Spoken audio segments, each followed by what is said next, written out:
മനസ്സിൽ നീ എപ്പോഴും മന്ത്രാനുഭൂതിയാം മഞ്ഞിന്റെ വൽക്കലം പുതച്ചിരുന്നു.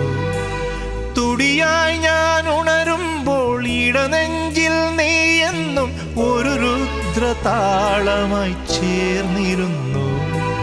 താണ്ഡവമാടും മനസ്സിലെ ഇരുളിൽ ഓർമ്മകൾ എഴുതും തരള നിലാവേ.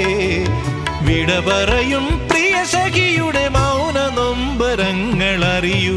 ആകാശദീപങ്ങൾ സാക്ഷി, ആഗ്നേയ ശൈലങ്ങൾ സാക്ഷി, അകമെരിയും ആരണ്യ തീരങ്ങളിൽ ഹിമമുടിയിൽ ചായുന്ന വിൺഗംഗയിൽ മറയുകയായി നീയാം ജ്വാല.